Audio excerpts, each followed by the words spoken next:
자, 여러분들 드디어 구름과 강수 마지막 쏟아난 내용인 지표에 내리는 강수를 한번 보도록 하겠습니다. 여러분들 교과서는 74쪽, 75쪽을 펴시면 됩니다. 자, 이번 영상의 학습 목표 한번 같이 보겠습니다. 강수 과정을 모형으로 표현할 수 있다라고 되어 있습니다. 여러분들 강수가 뭘까요? 강수. 우리가 쉽게 말해서 눈이 내리고 비가 내리고 이러한 것들을 다 강수라고 표현을 합니다. 그래서 지금부터 쉽게 말해서 눈과 비가 내리는 원리에 대해서 한번 알아보도록 하겠습니다. 일단 강수 과정은요, 우리 두 가지 경우로 나눠서 설명을 할 수가 있습니다. 저위도 지역에서와 고위도 지역에서의 차이가 있습니다. 다시 한번 위도를 복습을 해볼게요. 우리 지구를요, 나눌 때 두 가지 선으로 나눕니다. 첫 번째, 가로선으로 나누는 것을 위도라고 이야기를 하고요. 그 다음에 세로선으로도 이렇게 나눠요. 자, 세로선으로 나누는 것을 경도라고 이야기한다라는 내용 배웠을 겁니다, 여러분들. 자, 그러면 우리 위도는요, 몇부터 몇까지냐면 0부터 90도까지예요. 자, 그러면 0도는 어디일까요?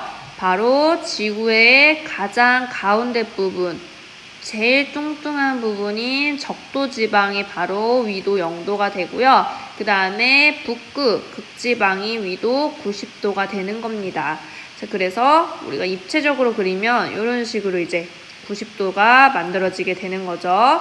자, 어찌됐건 간에 그래서 위도가 낮아진 지역, 어디를 얘기하는 거냐면 저위도 지역이 되겠습니다. 그게 바로 점점 0에서 90까지 중에서 이게 위도가 낮은 곳, 저위도 지역이 이 적도 지방을 의미하는 거고요. 그 다음에 고위도 지역은 어디냐면 우리나라를 포함해서 이제 북극, 극지방까지 이 나머지 지역을 이제 고위도 지역이다라고 얘기를 할 겁니다. 자, 그러면 두 가지를 지금부터 한번 보도록 하겠습니다. 첫 번째, 우리나라에서 내리는 비나 눈을 먼저 볼게요. 우리나라는 고위도 지역에 해당합니다. 왜냐? 일단 뭐가 내리거든요. 눈이 우리나라에서는 내리기 때문입니다. 자, 한번 과정을 볼게요. 얼음 알갱이에 물방울에서 증발한 수증기가 달라붙어 점점 무거워져서 지표면으로 떨어진다라고 되어 있습니다.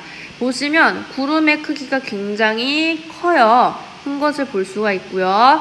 온도를 자세히 보시면 되겠습니다. 여기는 0도고요. 그 다음에 위로 올라갈수록 온도가 어떻게 되죠? 낮아집니다. 그래서 위쪽은 영하 40도다. 이렇게 숫자가 나와 있어요. 자, 그럼 당연히 0도보다 온도가 낮으면 물은 어떻게 되기 시작하죠? 물은 얼기 시작합니다. 그럼 영하 40도보다 낮아지면 당연히 여기 위에는 얼음 알갱이들만 존재하게 될 겁니다. 자, 그런데 이 얼음 알갱이에 누가 달라붙냐면 물방울이 달라붙는 거예요. 우리 이 얼음 알갱이를 좀 더 어려운 말로 빙정이라고 얘기하는데요. 이 빙정에서 수증기가 달라붙게 되는 겁니다. 자, 그러면 얘가 수증기가 계속 달라붙으니까 무겁죠? 그래서 떨어져서 내려오게 되는 겁니다. 자, 근데 이 무거워서 떨어지는 얼음 알갱이들이 온도가 떨어져서 내려와 봤더니 온도가 점점 높아져요. 그러면 0도보다 높아졌을 때는 뭐가 될까요? 얼음이 녹아서 물이 될 겁니다. 자, 그럼 걔는 비로 내리게 되는 거고요. 만약에 내가 내려왔는데 여기가 0도가 아니라 계속 온도가 낮아.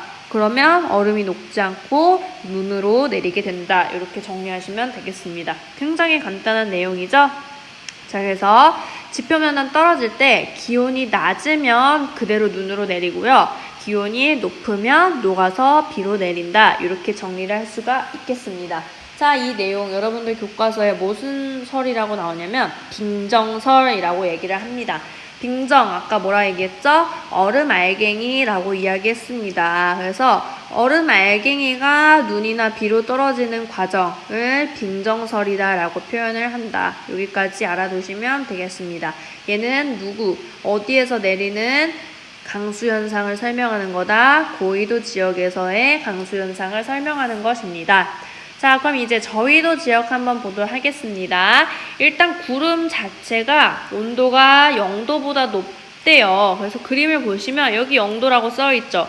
자, 근데 이 선보다 구름의 위치가 아래쪽에 있습니다. 그 말은 훨씬 온도가 높은 곳에서 만들어지고요. 그렇기 때문에 얼음이 생길 가능성은 거의 낮다라고 설명하시면 되겠죠. 대신에 이 물방울들이 존재하는데 이때 이 물방울들이 서로 막 부딪히면서 크기가 커지는 겁니다.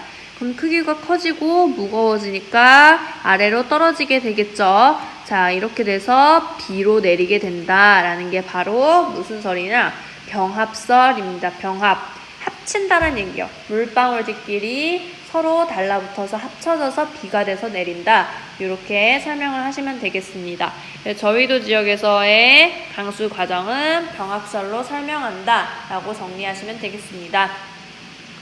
자, 그럼 여러분들 교과서 75쪽에 있는 강수 과정을 모형으로 표현하기를 지금부터 한번 해보도록 하겠습니다. 첫 번째, 중위도나 고위도 지역의 강수 과정, 즉 빙정설을 한번 그림으로 나타내 보라고 되어 있습니다. 자, 수증기가 얼음 알갱이한테 어떻게 될까요? 달라붙겠죠. 자, 얼음 알갱이한테 달라붙어서 무게가 점점 무거워지면 아래로 내려오게 됩니다. 근데 이때 온도가 높으면 녹아서 비로 내리고요. 온도가 낮으면 눈으로 내린다 라고 내용을 정리할 수가 있습니다. 자, 그럼 여러분들이 그림을 한번 멋있게 그려주세요.